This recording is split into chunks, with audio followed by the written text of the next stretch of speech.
आज हमारे साथ है आरएसएस के धर्म जागरण पश्चिम महाराष्ट्र प्रमुख श्री प्रदीप आबा बच्छाव जी। तो आइए उन्हीं से जानते हैं आरएसएस के बारे में कुछ सवालों के जवाब। आने वाले टाइम में आरएसएस अपने भारत देश को किस तरह देखना चाहता है? जो अपना परम वैभव था, हमारी सुवर्ण भूमि थी, वो अपने को फिर से लाना है। हिंदू विचार जो है कि किसी का द्वेष करने वाला नहीं है, वो सनातन धर्म को प्रबल करना है। जो टूटा हुआ देश है, हमको फिर से मिलाना है। इसको हम बोलते हैं कि अखंड हिंदुस्तान, अखंड भारत। आरएसएस पे हमेशा ये आरोप लगता है कि वो दूसरे धर्मों का विरोध करता है। नहीं, ये बात गलत है। क्या हुआ कि कुछ लोगों का आरएसएस का काम सहन नहीं होता है।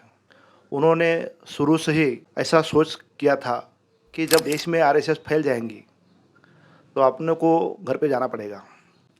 तो उन लोगों ने, वो उनके हाथ में जो मीडिया थी, वो मीडिया से या भाषण से उन्होंने आरएसएस को बदनाम किया कि आरएसएस जातिवादी है, आरएसएस मुसलमानों का द्वेष करता है, आरएसएस क्रिश्चियनों का द्वेष करता है। ऐसा हमेशा बोलने से आम लोगों के मन में ऐसा हो गया है। तो अभी आरएसएस का सही रूप तो ऐसा है कि ये देश अपना है। इस देश में जो सभी प्रजा है वो अपनी है। कभी आरएसएस ने इस देश में कभी ऐसा किसी का द्वेष नहीं किया। खाली आरएसएस का एक सिद्धांत है, अपन जिस देश में रहते हैं उस देश को अपनों को अपनी माता कहना चाहिए, क्योंकि वो देश अपनों को सब कुछ देता है, अपन भी उसको कुछ देना चाहिए। इस देश से गद्दारी करेंगे तो हम सहन नहीं करेंगे, ऐसा विचार आरएसएस ने दिया है। आरएसएस की शाखा विदेश में भी है, लेकिन विदेश में जो शाखा हमारी है तो वहाँ भी वो हमारे जो लोग हैं, पहले वो उस देश का झंडा लगाते हैं और आरएसएस का झंडा लगाते हैं, दो ध्वज लगाते हैं। इसका मतलब ऐसा है कि हम उस देश में भी रहते तो उस देश को अपना मानते हैं। ये विचार जो हिंदुत्व का विचार जो है वो सबको अलग अलग लोगों ने सोच रखा है कि हिंदुत्व बोले तो एक अलग धर्म, तो ऐसा नहीं है। हिंदुत्व एक विचार सरणी है, इस देश को अपना कहो। आप आदिवासी समाज के लिए क्या कार्य करते हैं? क्या है कि बचपन से संगम में जाता हूँ। बचपन में शाखा में ऐसा विचार दिए गए कि अपना समाज हम सब एक है। तो ऐसे हमारे कुछ समाज में कुछ पिछड़ा वर्ग है कि जिसका आर्थिक विकास हुआ नहीं है, सामाजिक विकास हुआ नहीं है। सब सह्याद्री के पहाड़ी एरिया में अपना आदिवासी समाज रहता है।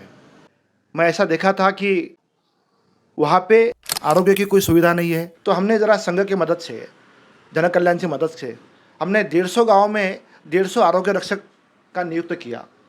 आरोग्य रक्षक बोले तो एक गांव का एक तरुण के हाथ में हमने आरोग्य पेटी दिया, उसमें 17-18 प्रकार की गोलियां हैं।